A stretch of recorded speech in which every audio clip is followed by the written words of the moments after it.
Doctor Sonia Srivastava. हम paralysis के बारे में ये जान रहे थे कि पैरालिसिस कई कारणों से हो रहा है। इसमें हमने स्ट्रोक कवर कर दिया, स्पाइनल कॉर्ड इंजरी कवर किया। अब है multiple sclerosis.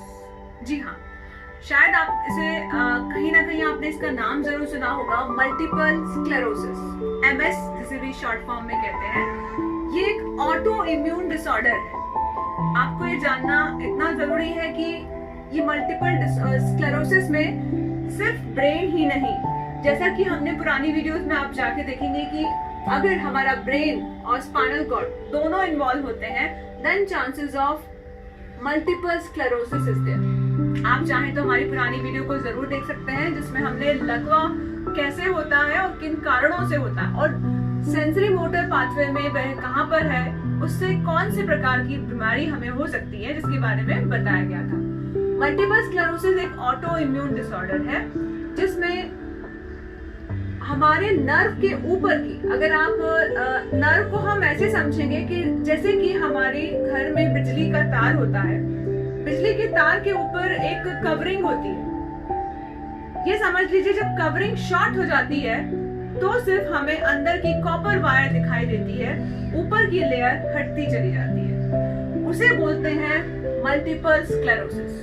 It is a nerve eating, इसे हम नर्व ईटिंग कह सकते हैं। ये माइलिन शीथ को खाता है, in the sense it destroys the myelin sheath, जिससे मरीज में थकान आना, अत्यधिक कॉम्प्लिकेशंस आना और साथ ही पैरालिसिस होना, यानी लकवा होना। अगेन लकवा डिपेंड करेगा कि आपका स्क्लेरोसिस के पैचेस कहाँ ज्यादा है। If it is the spinal cord तो आपके लोअर लिम्स में भी आ सकते हैं, आपके अपर लिम्स में भी आ सकते हैं। If it is in the brain then one side weakness भी हो सकता है। इसमें दोनों सिम्टम्स पैरालिसिस के लकवा की, मस्तिष्क के लकवा की वजह से या स्पाइनल कॉर्ड की लकवा की वजह से देखे जा सकते हैं। अधिकतर मरीज जो कंप्लेन करता है वो आईज में, उसे विजन में प्रॉब्लम होती है, चलते चलते वो गिरने लगता है, वह उसे थकान, अत्यधिक थकान हो जाती है और बहुत ज्यादा कॉम्प्लिकेशंस हो सकते हैं। मल्टीपल पैचेस होने के बाद इसमें मेडिकल ट्रीटमेंट लेना अति आवश्यक है। न्यूरोलॉजिस्ट की सलाह तुरंत लें और कंप्लीट रिकवरी के लिए या हम बहुत ज्यादा रिकवरी की तरफ बढ़ने के लिए हमें फिजियोथेरेपी की सलाह लेना, फिजियोथेरेपिस्ट की सलाह लेना आवश्यक होगा। अब हम जानेंगे कि मल्टीपल स्क्लेरोसिस में आखिर समस्याएं कौन कौन सी आ सकती हैं। जैसा कि मैंने बताया कि ये एक disease, it's auto immune disorder. जब हमारी इम्यूनिटी कमजोर होगी तो डेफिनेटली हमारे रिलैप्सेस बढ़ते चले जाते हैं, यानी that is a kind of episodes जो सिम्टम्स होते हैं मल्टीपल स्क्लेरोसिस के, थकान आना, बहुत ज्यादा आंखों में तकलीफ होना या गिरना, इस तरह के रिलैप्सेस बढ़ते चले जाते हैं। जैसे जैसे ये कंडीशन बढ़ेगी वैसे वैसे जैसे जैसे आपकी एज बढ़ेगी और ये कंडीशंस भी आपकी बढ़ती चली जाती हैं। Symptoms varies combination of brain and spinal functions. हर व्यक्ति के सिम्टम्स अलग अलग हो सकते हैं, क्योंकि मैंने बताया कि अगर ये मस्तिष्क में ज्यादा पैचेस होंगे तो उसको सिम्टम्स मस्तिष्क के लकवा के प्रकार के होंगे।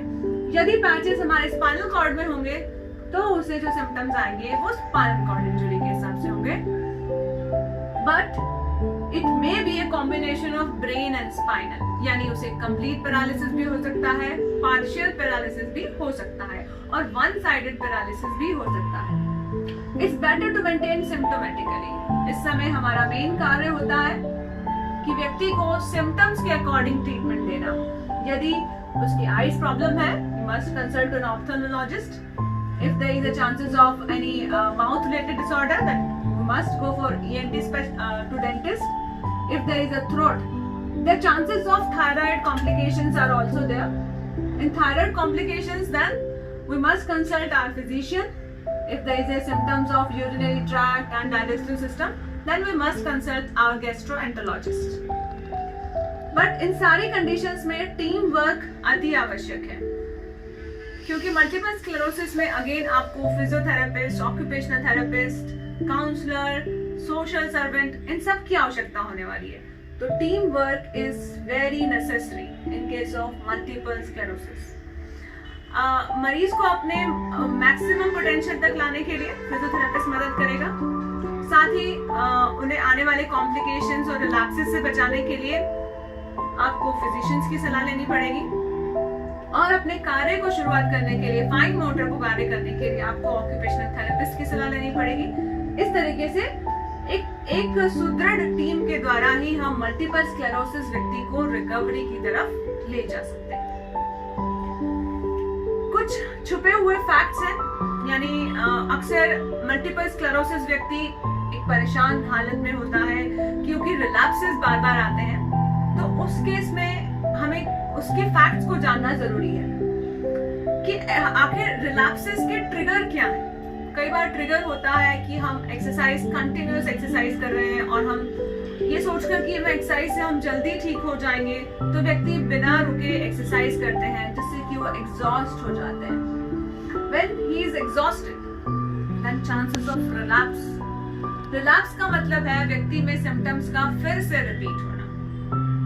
इसीलिए व्यक्ति को कंटिन्यूअस एक्सरसाइज करना चाहिए, बट एक्सर्शनल नहीं। लगातार व्यायाम है जरूरी, बट थकान नहीं। जहां मरीज में थकान के सिम्टम्स दिखे, तुरंत एक्सरसाइज को स्टॉप करना चाहिए और अपने फिजियोथेरेपिस्ट की सलाह के द्वारा ही एक्सरसाइज करना चाहिए। इसमें रेस्पिरेटरी संबंधी समस्याएं भी हो सकती हैं, तो डीप ब्रीदिंग और लॉन्ग एक्सरसाइज करते रहें। डीप ब्रीदिंग और सेगमेंटल ब्रीदिंग एक्सरसाइज करते रहें। फिजियोथेरेपी एक जीवन का अविभाज्य हिस्सा है। It's a integral part of life, not only at the time of relapse. अक्सर मरीज को जब कॉम्प्लिकेशन बढ़ जाते हैं तभी वो फिजियोथेरेपिस्ट की तरफ जाते हैं, जबकि ऐसा नहीं होना चाहिए। यह हमेशा आपकी लाइफ में एक हिस्सा बनकर ही चलेगी, यानी आपको हमेशा समय समय पर फिजियोथेरेपिस्ट की सलाह लेकर ही कार्य करना होगा। इसमें जरूरी नहीं है कि जब भी हमारे कॉम्प्लिकेशंस बढ़े तभी हम फिजियोथेरेपिस्ट के पास जाएं। नो, हमें समय पर, जैसे कि हम डॉक्टर से बार बार दवाई लेने जाते हैं, वैसे ही फिजियोथेरेपिस्ट के पास हमें अगले next term goals, short term goals की तरफ जाना होगा। Episode of relapse is an emergency situation, required attention of neurologist along with physiotherapist.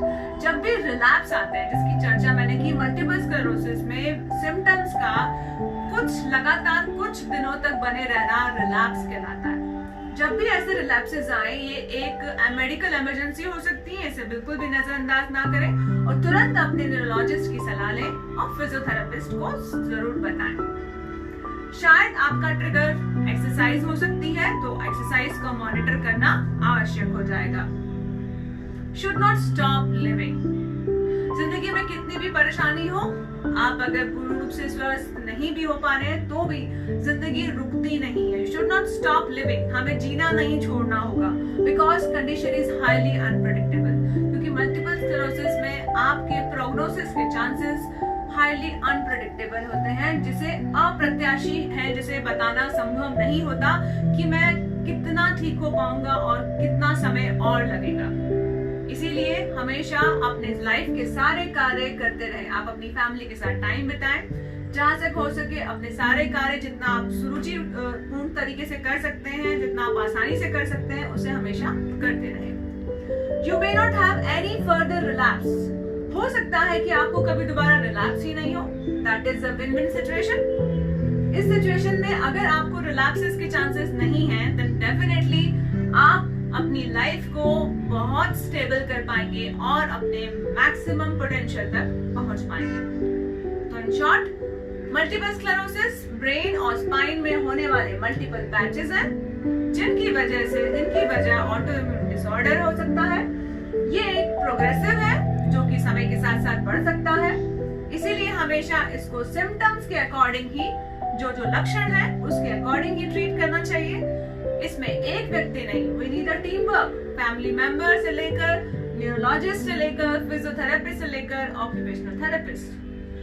हमेशा एक्सरसाइज करें, लेकिन बहुत ज्यादा एक्सरसाइज आपको नुकसान दे सकती है, तो एक ट्रिगर का कारण ना बनाएं। फिजियोथेरेपी को सिर्फ रिलैप्स के समय ही यूज ना करें, उसे हमेशा सलाह लेते रहें। हमेशा एपिसोड है, अगर जब भी ऐसा रिलैप्स का एपिसोड है, तुरंत ये एक मेडिकल इमरजेंसी है, डॉक्टर की सलाह लें। जिंदगी को रोके नहीं, अपने जिंदगी के सारे कार्य करते रहें और इन विन-विन सिचुएशंस आपको रिलैप्स आए ही नहीं। एंड दैट केस आपका मल्टीपल स्क्लेरोसिस आपकी लाइफ में आपको बेस्ट पोटेंशियल देते हुए आगे आपको आपके जीवन को प्रभावित नहीं करेगा। That's all for that. धन्यवाद।